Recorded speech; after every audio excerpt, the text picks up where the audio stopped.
Good afternoon, everyone. We'll start this session now.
Should we just start, or is someone from IDF going to do an introduction?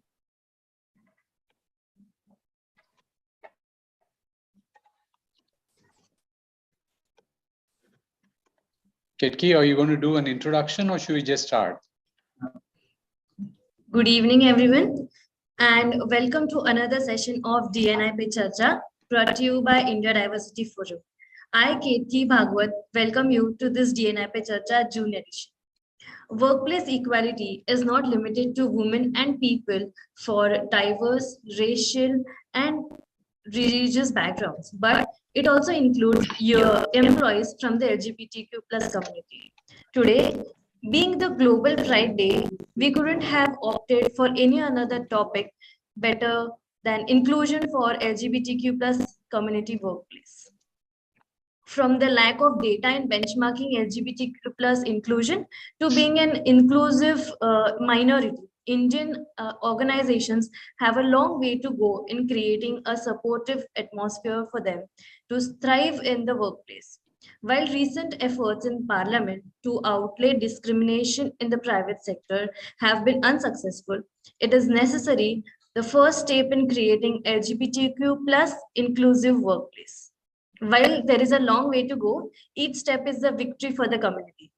To discuss on such an interesting topic, India Diversity Forum brings you to this exclusive panel discussion on the topic, the push for equality, creating LGBTQ plus inclusive workplaces in India.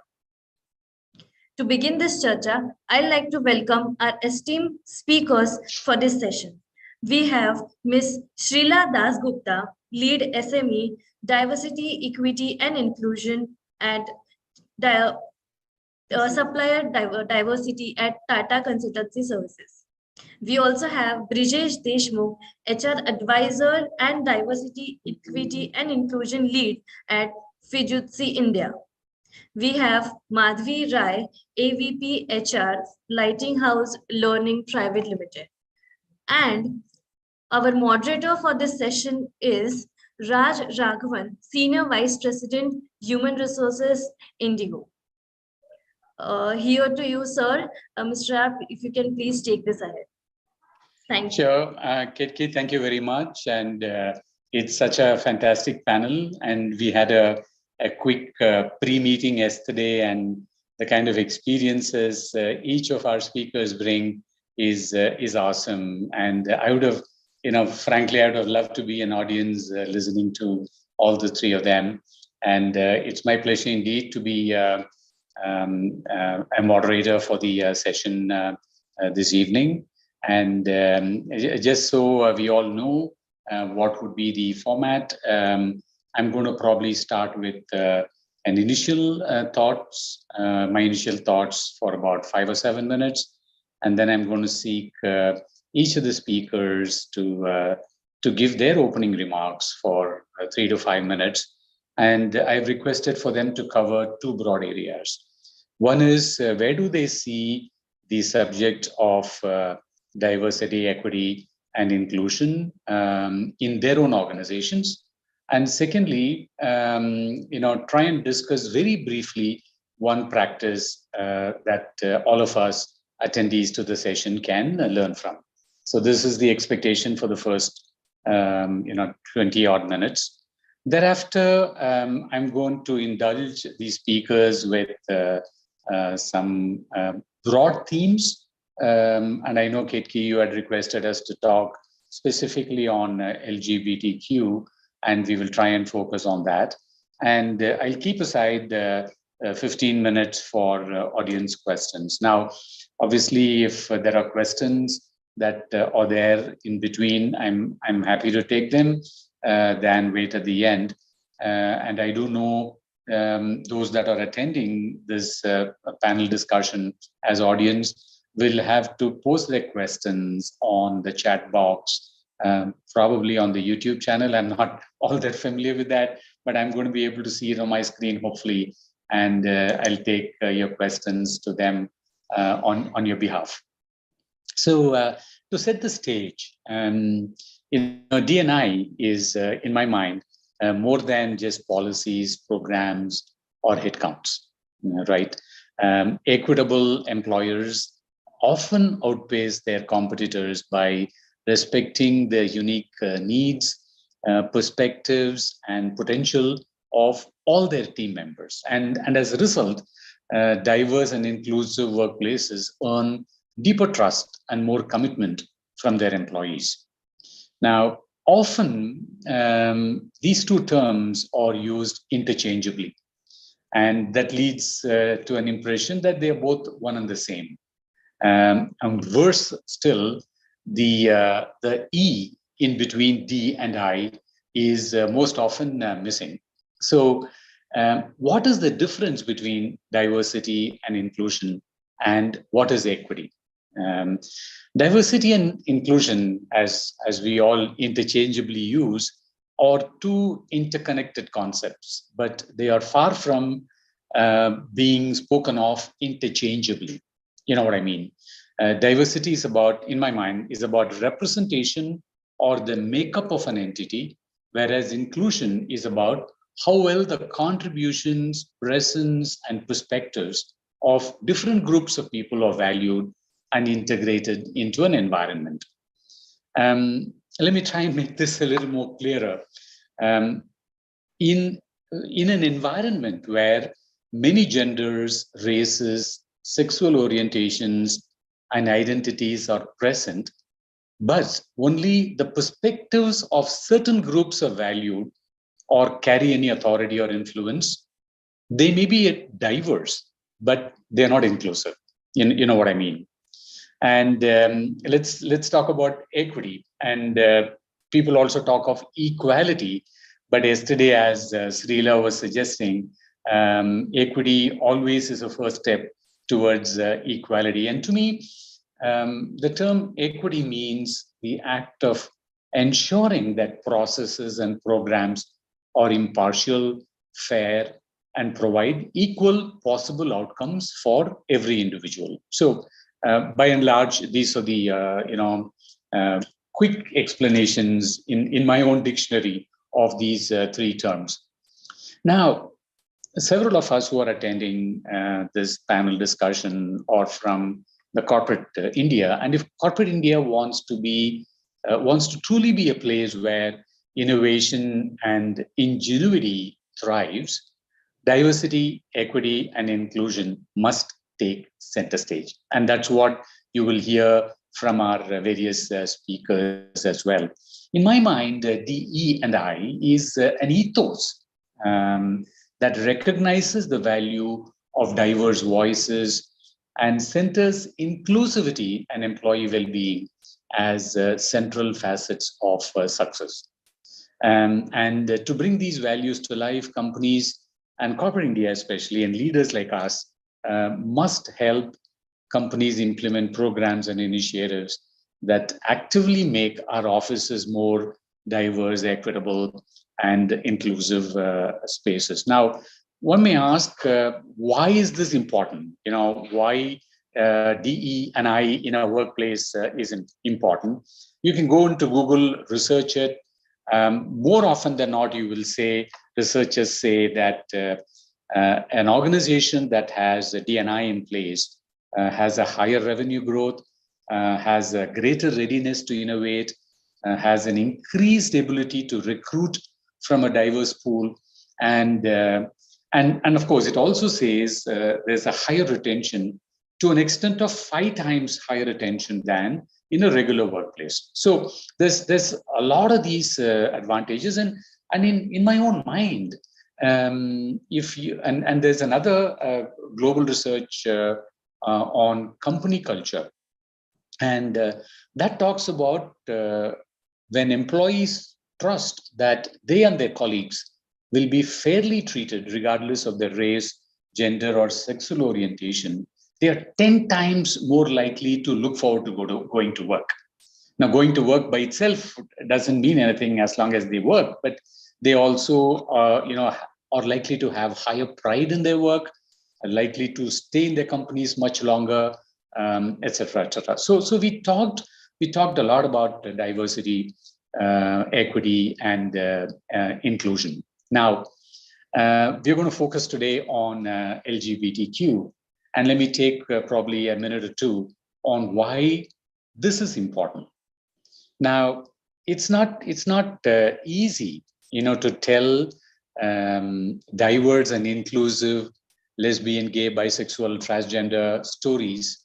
It's never easy, but it has never been more critical than it is today, in my mind. And an unprecedented number of anti-LGBTQ bills continue to be proposed in state legislatures across United States. And of course, India is getting there, but elsewhere, nearly 70 countries continue to criminalize being LGBTQ. And according to the Council of Foreign Relations, and again, you can Google them, in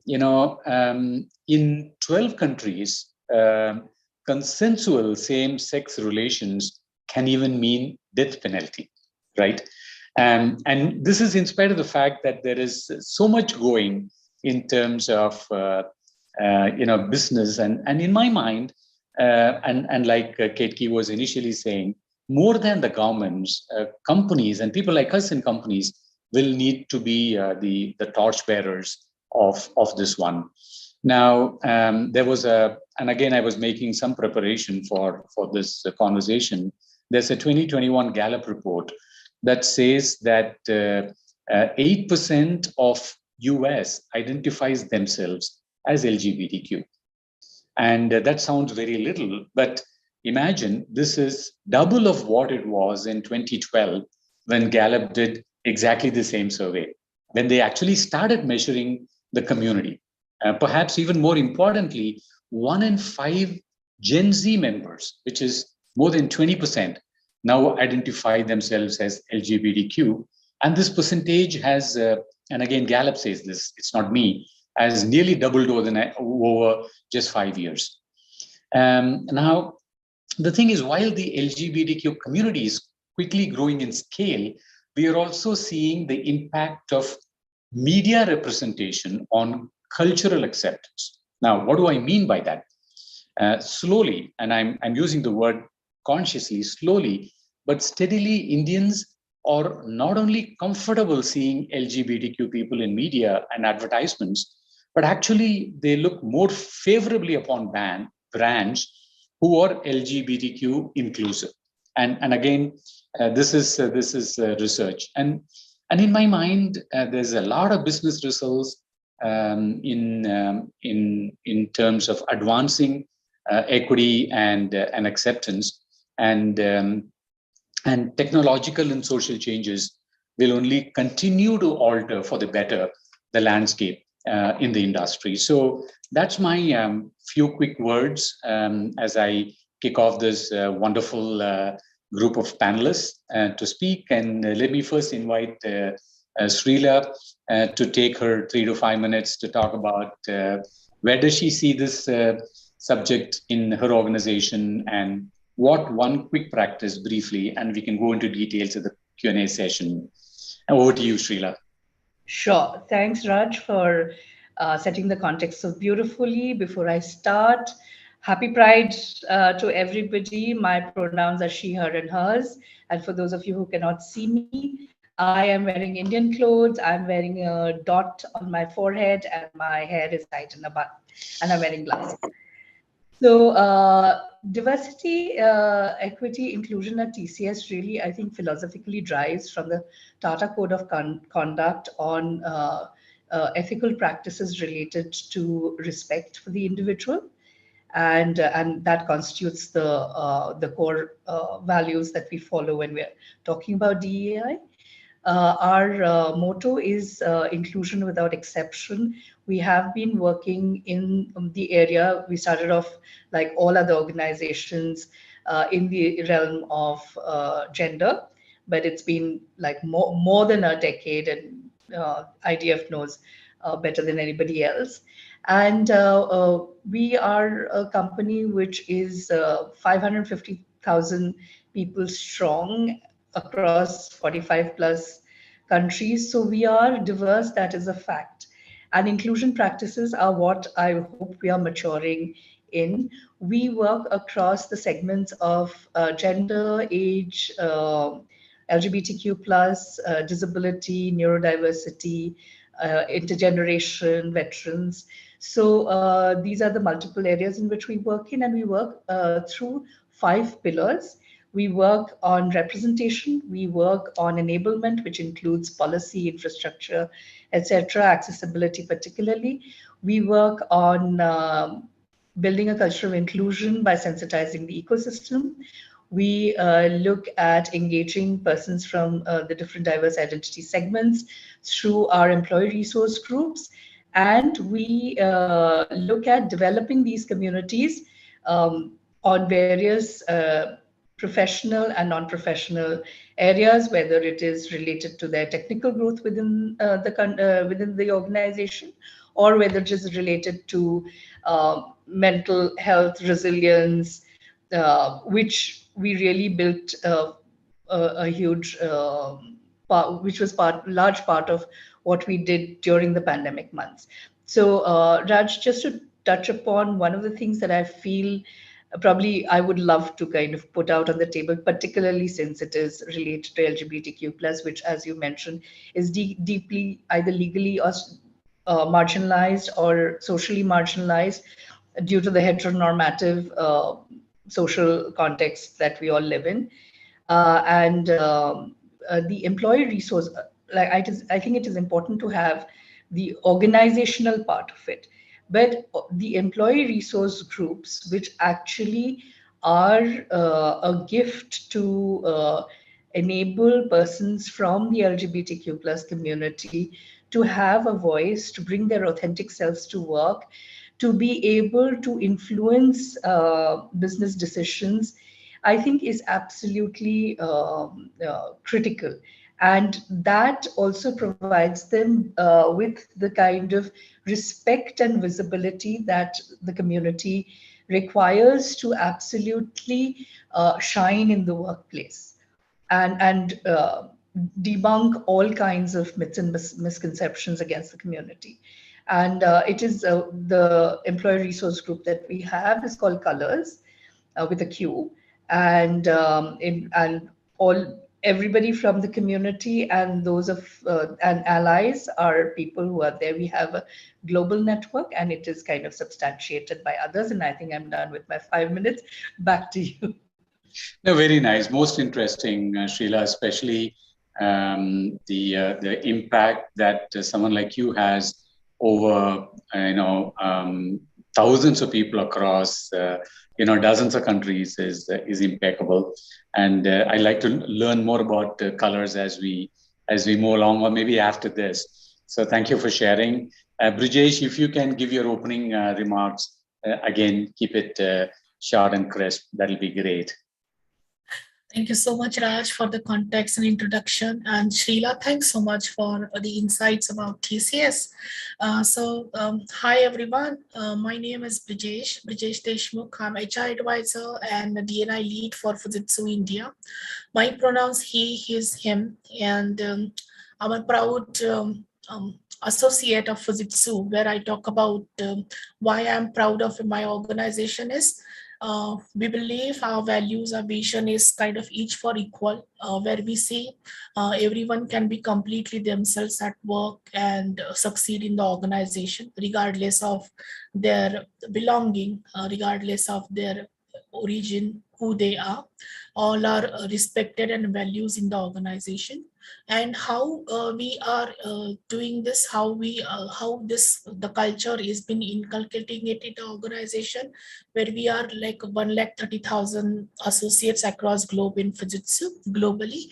So Fujitsu globally and each entity countrywide, the vision, values and objectives are same, that treat everyone with respect, treat everyone with the equity and equality, that outcome can be the belonging for everyone. So as Srila said, likewise we do have, especially if we talk about LGBTQ inclusion and belonging. So we have employee resource groups. We call it Fujitsu Pride globally, wherein people can, join as an LGBT if they belong to LGBTQ community, if they are proud ally for the community. So this is how the ERGs, where we celebrate the pride, where we have kind of sensitization, awareness kind of activities for entire organization globally.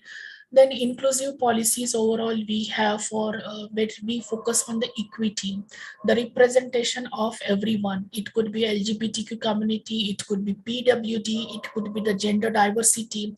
So for gender diversity, we have Gender Equality Network. PWD, we have Ability Matters Network, ERGs. LGBTQ, as I said, we have Fujitsu Pride. Then for the overall mentoring and nurturing, as in from the field leadership, for the Gen Z and new joiners, we have forums like, Fujitsu Distinguished Engineers FD forum. So these are the ERGs where we focus on the creating sensitization, awareness, impact, and people can come themselves and bring the values and their ideation about how we can be more resourceful and more inclusive. So this is through the forums, ERGs, and the culture of the organization with the vision of the leadership across Fujitsu globe through inclusive policies, opportunities. We are there to, make the world more sustainable, because we focus on SDG goals, United Nations SDG goals. We have pillars: D&I, well-being, education, and environment. So these two main pillars globally, we focus on each pertinent SDG goals of United Nations. If I say D&I pillar, so we focus on SDG 5, that is gender equality, SDG 10, reduce inequalities, SDG 16, peace and fair institutions and justification. So this is how with each pillar, we are now focusing on making the world more, providing our contributions through Fujitsu to make the world more sustainable, and where everyone can be respected and themselves and live their life with dignity and equity. Very nice, very nice. Thanks, Brijesh.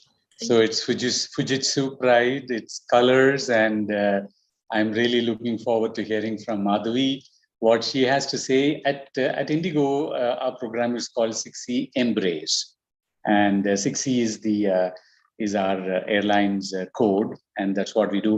Even as Madhavi comes to speak, may I request those of you that have a question for any of the panelists, please post them on the chat box on YouTube, which will then get translated to us. We are on a Zoom platform, but it's getting relayed on YouTube. So please do that as you have any questions. So Madhavi, all yours.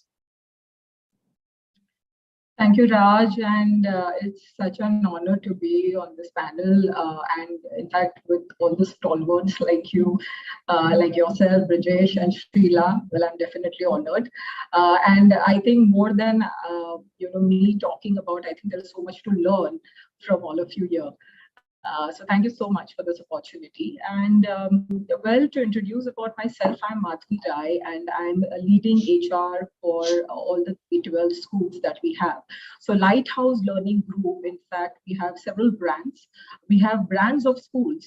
So we, you may have some recall of brands like Euro School, Billabong High International School, and then we have a chain of schools by the name of Centerpoint Schools as well.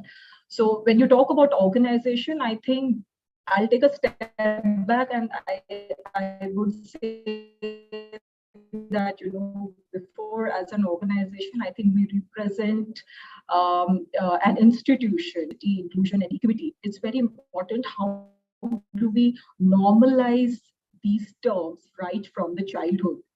And I think I take pride to represent this kind of a sector which talks about education, educating the next generation. And I think, in fact, as an organization, I think as an institution, what is the kind of philosophy that we have? Well, we believe in child first philosophy. Our curriculum is totally revolved around, group learning exercise, wherein, we talk about, there is no room for gender bias, So, and to tell you about, probably there's some organizations who are actually kind of still struggling with respect to that gender diversity ratio. I think we are that organization wherein 80% of the employee base is represented by women here, because we have so many women educators, with us currently. So, and coming back in terms of curriculum, when we said that, we kind of teach the next generation on the group aspect part, there is no room for gender diversity, gender bias. We teach more about collaboration, being inclusive, about diverse thought process, to work on synchronization, supporting each other, appreciating people with different skill sets and talent. I think we are definitely prepping our next generation for this, to be able to look inside the person and not outside, and especially to bring your whole selves. So probably right now, if I have to say, we are creating the next generation where diversity is normal for them.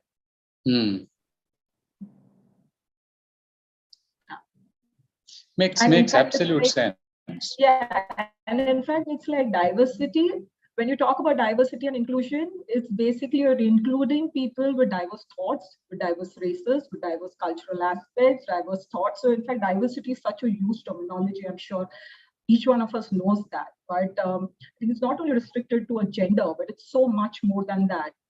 And, when you talk about the market study, so let's say, in fact, there was a report, just because for this also you had to prepare. So I just kind of looked at some kind of an outlook report, which was there in 2019, which actually talked about when you do the survey for transgenders, probably around 89% of transgenders said that there are no jobs for the qualified ones also. So is it that the question we also need to ask is, yes, we are a diversity kind of an organization. We respect diversity, but in general, are people feeling comfortable to really come out of the closet? Is a bigger question to ask. While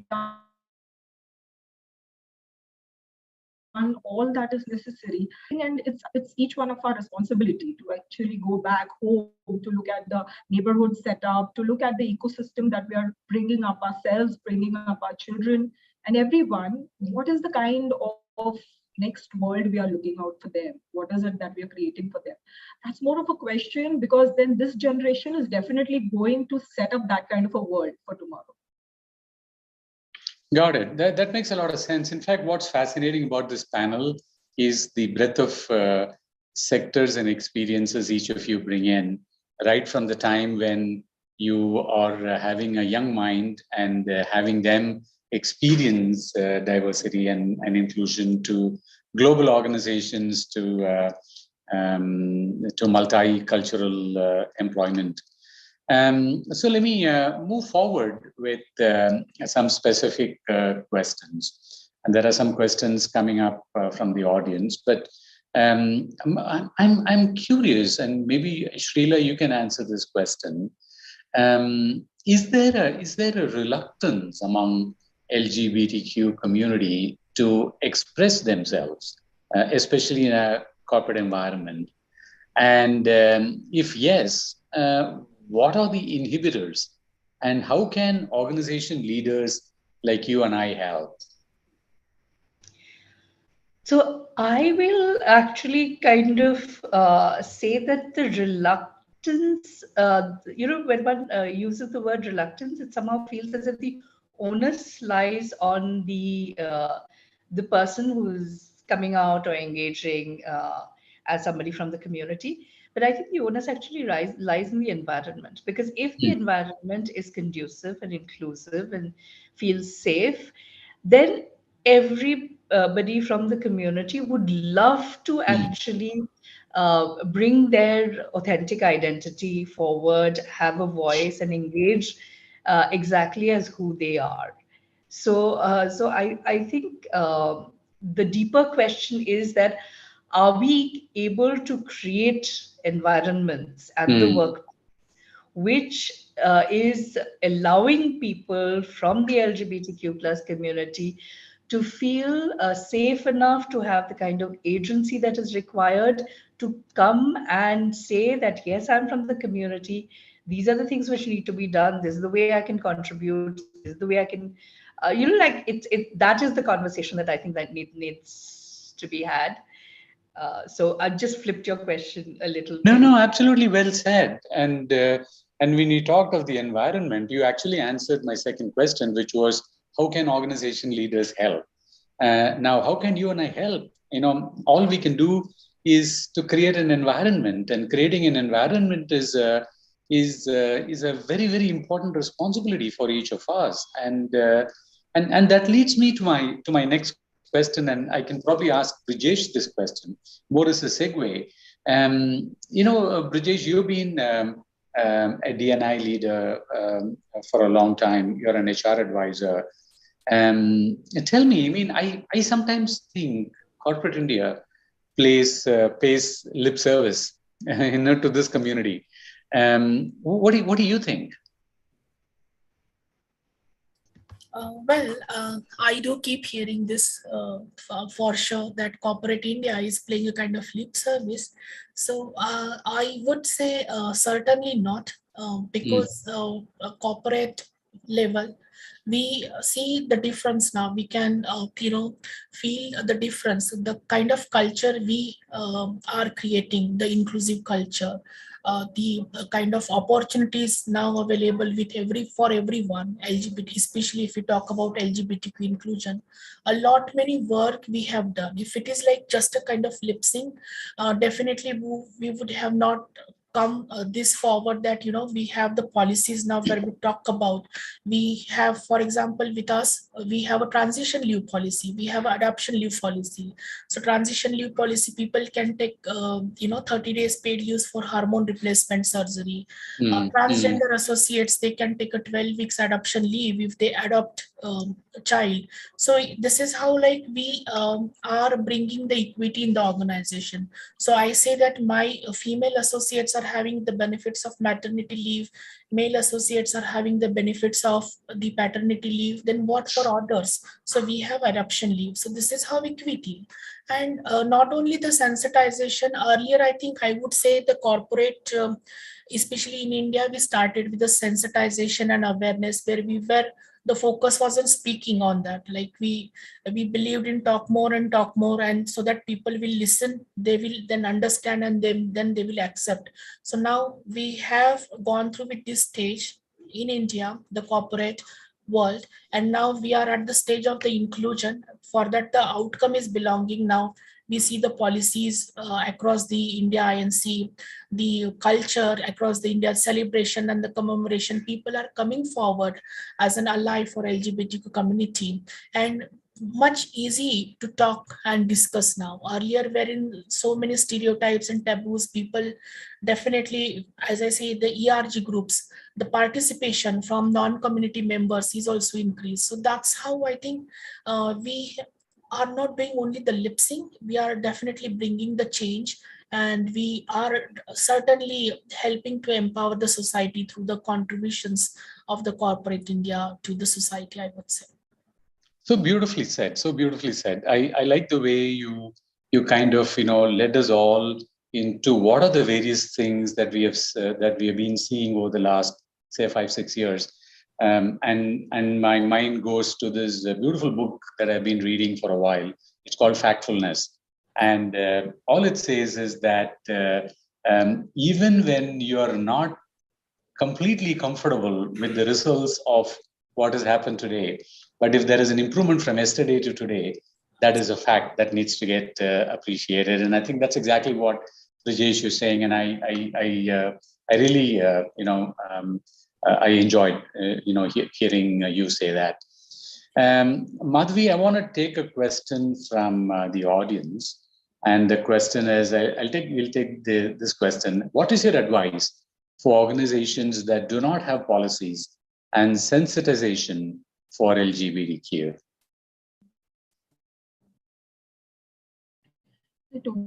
One is, in fact, your internet seems to be weak. That, Equal Opportunity Act came into being. Am I audible now? Your internet seems to be weak, Madhvi. Am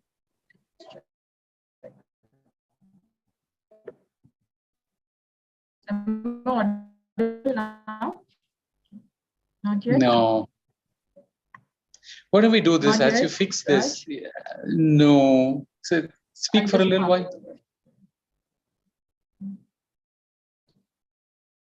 Okay. As Madhvi, I'm audible now. You are. Why don't you try? Right. Okay. So I think most of us know that Equal Opportunity Act came into effect like 2-3 years back itself. There is a transgender protection rights bill also got passed. So I think by that logic, it's very important that each of the organization definitely take a serious cognizance of this. When there is a protection of rights that have come for the rights of employment for the transgender has come in. In terms of LGBTQ, while the whole spectrum has not been covered, it's only the rights for transgenders that we're talking about. I think those steps at least needs to be covered. And I think as an organization, you may want to check the laws and acts and definitely comply on those basic things that are in place for sure. So this will be definitely my advice right now. And again, the stats are very alarming. The earlier time that 89% of the people are just not able to be employed. I think again, it's a huge question for us that still diversity is not normal for us, and probably people are definitely not finding it comfortable to come out of the closet. In fact, while same-sex marriage has not been illegal, I think cohabitation and live-in relationships are protected by the law, right? And but very alarmingly, there is a media quote by a very senior person from an insurance provider firm saying that when many LGBTQ people are kind of showing those kind of reservations, probably that is stopping LGBTQ people from asking for such kind of coverage. So again, the question is, do we have all the stats in place? Do we have that kind of environment? Do we have that comfort? Well, not. It will only happen when all of us as an organization are complying to the basic act that has been passed by the government, that has been passed by us as a country as well. Yeah, the only problem with that, Madhvi, is if you remember, almost like 15 years ago, the government enacted a law to say we need to have women representation on boards. And till it became almost like, you're going to lose your license to practice, people are not doing it. And so if we were to expect law to be, followed and as a result, things will happen. It doesn't happen often, but I get what he's saying. You're talking about creating the environment. Right, which is why I'm saying probably the whole LGBTQ spectrum is not covered, but at least there is some kind of a protection bill that has been passed for transgenders. Why don't we start with that at least? And then probably slowly, steadily, I think things will be better as more and more lawmakers come in place. Yeah. Sure. So there's another question here, which is an interesting question. The question is, most research and available data is from US and Europe. When will India start having data around the LGBTQ community. How can this be done? I know there are at least two experts here, but I can, as a researcher myself, and I'm doing my executive PhD at the Indian School of Business, I can tell you that there is a lot of areas where Indian research is not seen. Indian research emanating from this country. There are a lot of researchers who are Indian origin and who contribute to really top-notch, A-level kind of journals. But if you look at deep Indian research, I think it is still emanating. In the areas of science and technology, it's kind of slightly better. In social sciences, we still lag. So I will not really be concerned about research on the LGBTQ side. But that said, I was just curious. And as we were discussing, as Madhvi was speaking, I went on to Google and I typed India research on LGBTQ. And lo and behold, there's a lot of really good scholarly articles there. And, just go type it yourself and you'll see a lot of scholarly articles. And these need not just be data, right? And these articles there's a very interesting one, and it says Growing Up Gay in Urban India by K. Ranade in 2018. There's another one that says Primary Healthcare for Indian LGBTQ Community, a call for inclusion by S. Majumdar and A. Kar. This is Journal of Gay and Lesbian Social Services, which I think is a good one. There's a nice article on LGBTQ mental health. There's something on the challenges and promises of transnational LGBTQ sociology. All of these are by Indian researchers in India. So one is, I think we need to try. And number two, I think there's also a lot of opportunity for Indian research to come. But I'll be interested to see what Brijesh and Srila have to respond to this question. I have just to add to what you were saying, that I think in the space of in the CSR space or in the not-for-profit space, there has been much more visible research on the LGBTQ plus community than there has been in the formal corporate spaces, which have been more internal than visible. So, and we do not have the kind of large academic areas as yet. As you said, this is an area which it does have sporadic research, but not as much. I know Center for Policy Research was looking at something, but I don't know where that has gone. That was kind of linked to panchayats. But Brijesh? No, I agree with you. And there's a lot of opportunity to do qualitative research on this area. So there's huge opportunities to do so. Yeah, I wish. Let this be at the birth of a potential research project. I know. A lot of these will ultimately culminate into practice. But Brijesh, what do you think? Absolutely go with you and Srila. The content is available, the research is available, but yes, a lot of scope.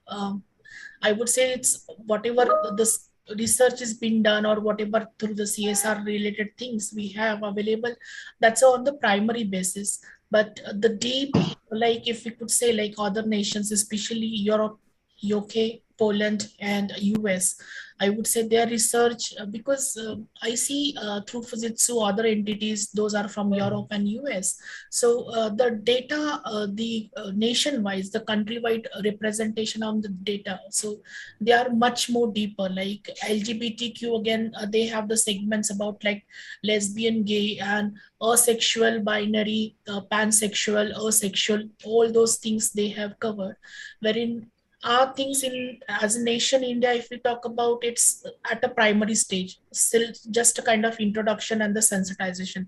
What is LGBTQIA is, and much more scope is there. We need to think more beyond than SOGIC. We are still at the level of understanding and getting introduced to the term of the SOGIC. that is about the sexual orientation, gender expression, and gender identity. Deeper insights, deeper research, a lot of scope, and I think another opportunity for corporate India to take up ahead on the researches part and can work together. That would be a great platform to take up. I really like what you just said. As much as corporate India invests on science and technology research, collaborating with universities, there is very little corporate India does in terms of social science research. Probably because the whole aspect of social sciences does not necessarily add to the bottom line. I don't know what it is, but there could always be a good start. And even as Brijesh was talking, I was just quickly glancing through what I think is a very interesting research paper that you can read. It says parental acceptance and challenges faced by LGBTQ youth in India and their mental health. It's a very recent paper, 2022 paper authored by A. Tripathi and T. Talwar. So there's a lot of research here. We'll just need to dig a little deeper to find them. But it's a very interesting question. Thanks for whoever asked the question. We are down to the last 10 minutes. And what I'm going to ask each of the three panelists, and you pick and choose which order you want to go. Give us one solid example from your organization on either a practice or how you created an inclusive workplace. Whoever's ready can go first. Okay, I'm going to try and give it a shot. I think it is very difficult actually to pinpoint on one practice, because if you suppose allegorically, I kind of draw a parallel with like a favorite food dish. As a Bengali, I'm just seeking your indulgence in kind of moving the conversation to food. But the thing is that I think that it is essential to have where even certain elements of all ingredients within the mix. So it is important to have policy. It is important to have systems enabled. So when you walk into an organization, if your system tells you that you are male or female, there is no non-binary option, you will feel excluded. So it is important to back it up with systems. It is essential to have processes. For instance, at TCS, our prevention of sexual harassment policy is adapted so that it is gender neutral. So even somebody from the LGBTQ plus community is able to raise complaints if it has been sexual in nature. So you have to have that. So it also needs to have an ecosystem which understands the context and the needs. So you cannot do without that. You have to have, as I said, employee resource groups or some kind of a network where people from the community feel that they have a voice, they have an identity, they are able to engage with the larger community. There has to be some kind of development inputs which people from the community can opt to access, particularly, as you said, in case there is mental health well-being. If they are having problems in the family of coming out, for instance, then they need that kind of support. So you can't do without that. So in a nutshell, I think you probably need to look at something which brings in a little bit of everything. It is possible to have certain elements which are stronger, which have on a mature trajectory, but in a nutshell, I think it's important to have everything. I'm sorry, I can't give you a silver bullet, but I think the silver bullet is the combination. And there you have a fantastic biryani at the end of it. Yeah. No, thank you for that. And I wasn't looking for a silver bullet, but just take, for those that are attending the panel, can they take one example? I mean, it's not as though you can change the world in a 60-minute panel discussion, but thank you for what you said. I think what you said is in terms of even your basic HRMS systems being binary is a good example. Just so you know, the government of India has changed. I mean, when you apply for your passport, It doesn't just give you a binary option, right? Yes. Brijesh, what do you think? So same, I echo with Srila, that is the entire ecosystem is important and necessary to have the inclusive culture that includes policies, processes, environment, culture, and continuous kind of reiteration at the organization level that we are the organization who is equal for everyone. So that kind of the trust, building the trust is important. So we have inclusive policies, processes, culture, environment, ERGs. And one good practice, I would say, as I just gave example, our new policy has transition leave, adoption leave options, same-sex partner to the same-sex partner inclusion to the medical benefits we have. So this is how our practices and the inclusion overall culture in the organization. Body referral policies we have, additional diversity bonuses we have for referring LGBTQ people, PWD, gender diversity. But overall, with all these ecosystems where we have the policies, processes, ERGs, and the culture of the organization, one good practice I would say is like a continuous, a constant communication. To build the trust and it's not just only me to speak about the LGBTQ community or the PWD or gender diversity. If my employee, I have an associate from a LGBTQ community or gender, female gender, they must feel confident to speak up. So inhibiting and inculcating that culture of the speak up against any discrimination, against any inequalities, that would help. And I think with the constant leadership, communication, support, allyship, organizations can foster this change very easily, and life will be easy for everyone.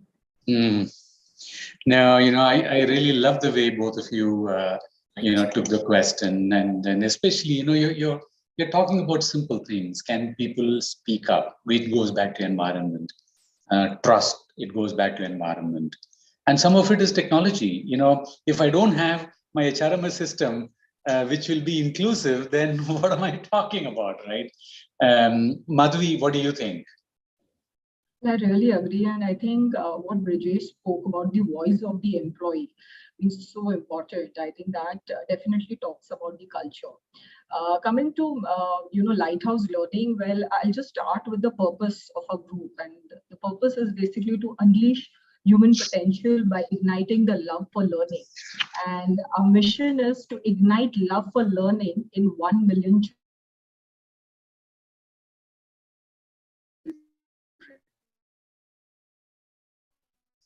We lost you again, I think, Madhvi. I was going to ask, did we lose her or was it me? Can you switch off your camera? Maybe we can. That's how.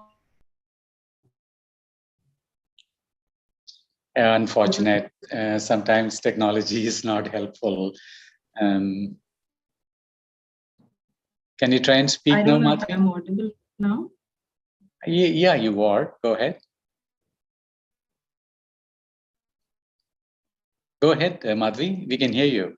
Yeah, is this better? Yeah, if you speak a little, we'll know. Right. So I think, I started, right. So I think I ended with the mission that, we ignite love for learning. No, it's still not good enough. Sorry about this, Madhvi. We'll probably have to have you again. We're down to the last few minutes.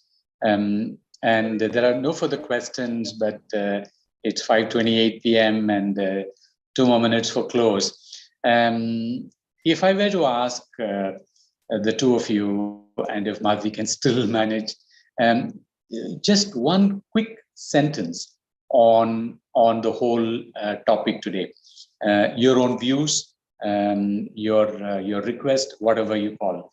If you were to just use one sentence, what would that be?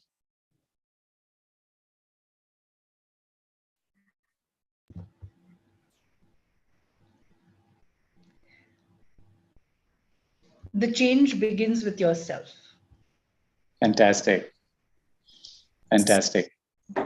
So absolutely, echo with Srila, and I would say be you and let everyone be completely themselves to live with the dignity and equity, because we all are human. Yep. Great question, but Thanks. I know I foxed both of you, but I thought yeah, for a you guys second are you so had good, us. and I'm sure you could have taken it any day. If we can still hear Madhvi, what would your one sentence be, Madhvi? No, we can't hear her. Maybe she can type it on the chat and you can read it out. Yeah, maybe she can. So that brings us to the close. I really enjoyed talking with the three of you this evening, and again, if I were to go back and wear my corporate India hat, and if I were to say, if corporate India wants to truly be a place where innovation and ingenuity will thrive, diversity, equity, and inclusion must take center stage.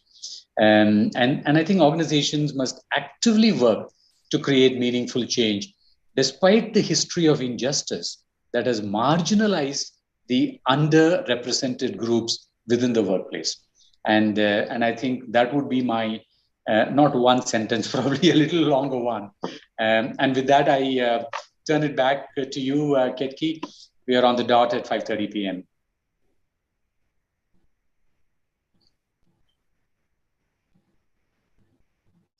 All right. It looks like she can't hear us either. A great session. Thank you so much. Wow, it was really a nice session. From learning about some leading D&I practices to increasing our knowledge on this subject, I'm confident that D&I leaders as well as the students who have joined us today have multiple takeaways from this charcha. We hope this session and the examples shared by the speakers in this session inspires the other corporates to make workplaces more inclusive in a true sense. This session will help various organizations wanting to improve their D&I quotient and become equally opportunity employers, especially in a culturally diverse country like India. On behalf of Team IDF, I'd like to thank our speakers for this great insight and this thought-provoking discussion. I would also like to thank our audience for keeping this session interactive and spending out time from their busy schedule with us. Thank you so much, and we'll be back with our next interesting topic next month. Thank you. Bye. Thank you so much, all the speakers as well. It was really a great session. Thank you, everyone. Thank you. Bye.